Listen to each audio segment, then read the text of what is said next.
일본 정부가 우크라이나를 침공한 러시아에 대한 제재를 강화하는 가운데 남쿠릴 4개 섬을 놓고 일본과 러시아가 신경전을 벌이고 있습니다. 러시아가 실효 지배 중인 남쿠릴 4개 섬은 일본과 러시아의 영유권 분쟁 지역입니다.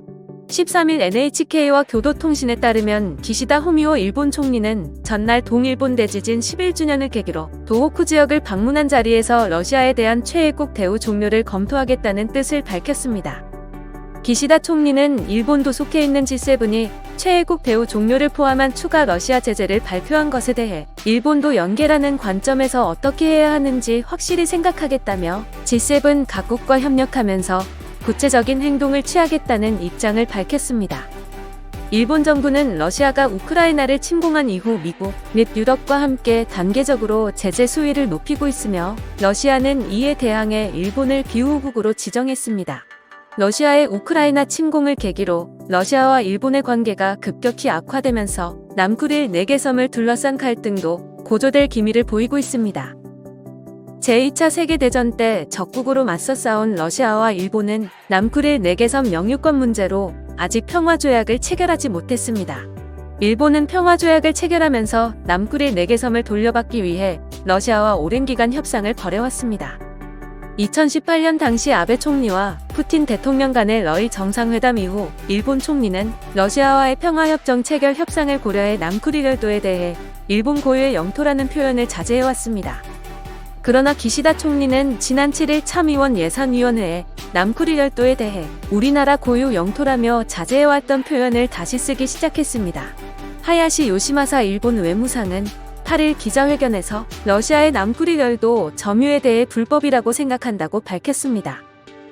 한편 러시아는 지난 9일 정부가 인정한 남쿠릴 4개 섬 진출 기업의 법인세를 면제하는 조치를 결정했고 10일에는 이 열도에 배치된 지대공 미사일 훈련을 했다고 발표했습니다. 일본 주변 러시아군의 활동도 활발해진 것으로 전해졌습니다.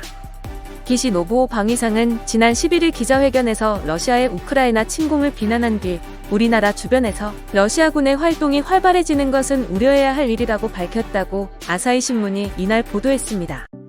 일본 자위대에 따르면 지난달 오호츠크해와 동해에서 러시아 함정 24척이 해상훈련을 벌였고 이달 10에서 11일에는 이 훈련에 참여한 것으로 보이는 러시아 함정 10척이 일본 혼슈와 홋카이도 사이의 스가루 해협을 통과해 태평양에서 동해로 진입했습니다.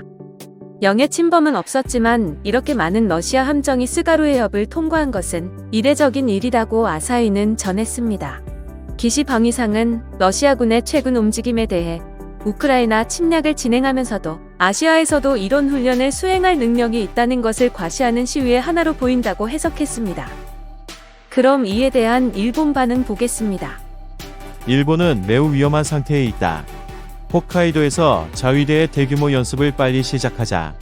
일본이 핵을 보유하고 있었다면 러시아도 이런 행동을 하지 않았을 것이다. 어차피 러시아에 대응을 해도 유감이라는 말밖에 못하는 일본 아닌가? 북방 영토 4개 섬은 모두 일본 고유의 영토입니다. 러시아가 붕괴한 후에 북방 영토를 포함한 대응을 생각하는 것이 중요하다고 생각합니다. 러시아가 붕괴되면 반드시 중국은 움직인다고 생각합니다. 일본이 왜 북방 영토 다케시마를 빼앗겼는지 항상 공식적으로 발표를 해서 일본 땅이라는 것을 전 세계 사람들이 알 수 있도록 해야 한다. 말하지 않으면 항상 진실이 왜곡된다.